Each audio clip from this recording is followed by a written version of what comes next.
Have you been diagnosed with depression and struggle with sadness? Maybe you're scared of being criticized. Loss of interest, aches and pain. Always thinking something terrible. Ask your doctor about Effects or XR. Ask your doctor about Cymbalta. Talk to your doctor about Zoloft. So talk to your healthcare professional. Get with your doctor today. Your doctor. Tell your doctor. Contact your doctor immediately. Talk with your doctor.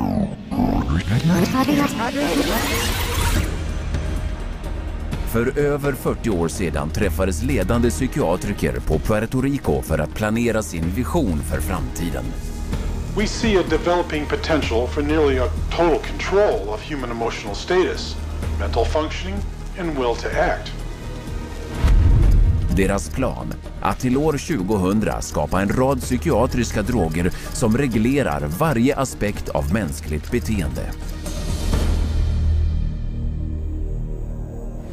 I was diagnosed with depression and put on Paxil. ADD, and I was prescribed Ritalin. General anxiety disorder, prescribed Zoloft. Bipolar disorder, and I take lithium. PTSD, Zoloft. I was on Paxil. When they placed me on Zoloft. They gave me Adderall. I was prescribed Sibtamil, Tegretol, Lexapro, Depakote, Stelazine, Adderall, Concerta, Thorazine, Prozac, Lorazepam, Effextol, Clonazepam, Ritalin, dexamphetamine, Paxil, Cylert, Prozac, Adderall, Elavil, Depakote, Wellbutrin, Seroquel, etc. etc. 100 miljoner människor världen över tar psykiatriska droger. Hur kunde detta hända?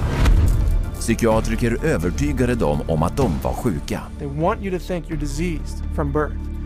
And that all those experiences of life, childhood and adolescence and teenage years and adulthood and being a senior citizen, that these are all various stages of disease. Because let's face it, we've all been depressed at one time. We've all been anxious at one time. These are normal emotions that we feel. Every emotional and spiritual problem is reduced to a label. And of course, all of those diseases require pharmaceutical treatments. This is big, big business.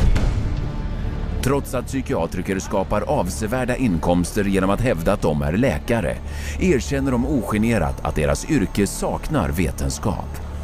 Well, you don't really have any specific blood tests or other tests that are definitive for any mental illness whatsoever. It would be neat if it would become much more scientific. Well, if you go to my office and you tell me that you're depressed, there's nothing, and no blood sample or whatever, no tests. There are not current available tests to verify your diagnosis. I don't use any tests. You do not have a test to say, well, this is this disorder and this is the best medication for this disorder. For many years we thought we had the tests nailed down, but it turned out that they weren't of any value.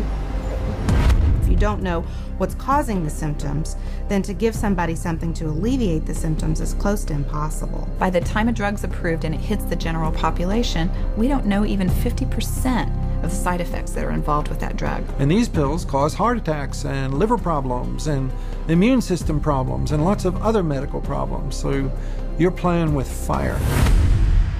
Varje dag ger personlighetsförändrande medel allvarliga biverkningar. Och även om psykiatriker och läkemedelsföretag till fullo förstår farorna med de medel som de säljer, låter de sina intet ont anande kunder drabbas av konsekvenserna. Everything became worse. Each mood swing was worse. He would have chronic headaches, chronic, nausea, not feeling good. She was very agitated, very, very jumpy. She was having horrible hallucinations. Her personality was disintegrating. Once he started on that drug, the cloud just stayed over him and stayed over him and stayed over him. It got darker and darker. He thought there wasn't anything worth living to kill himself. That was not Matthew. That was the drugs. At least I would like to have said, I love you. I didn't get a chance to do that. Förutom att dagligen göra mängder av människor handikappade, dödar psykiatriska droger varje månad omkring 3000. Men den mänskliga ödeläggelsen skulle inte ha blivit så omfattande om inte psykiatrikerna hade arbetat hand i hand med läkemedelsföretag för att förespråka sina droger till läkare över hela världen. Idag skrivs 70% av alla psykiatriska droger ut av vanliga läkare. Och hur åstadkoms detta? Marknadsföring. It's about creating a good story that uses science, that convinces a physician to think about writing a prescription. This is not science. This is incredibly effective marketing. It has nothing to do with science. They use what I call statistical contortionism.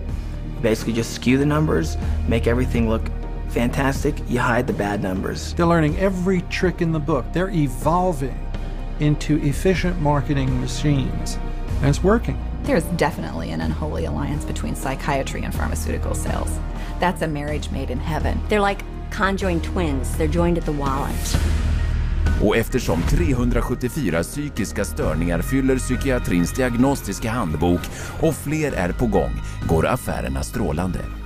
Läkemedelsföretag har utökat sin samling personlighetsförändrande medel från 44 år 1966 till 174 idag. Tillsammans har de 5 främsta personlighetsförändrande medlen inbringat mer pengar än vad bruttonationalprodukten är i vart och ett av mer än hälften av jordens länder. Totalt hovar den psykiatriska industrin in $1/3 biljon om året.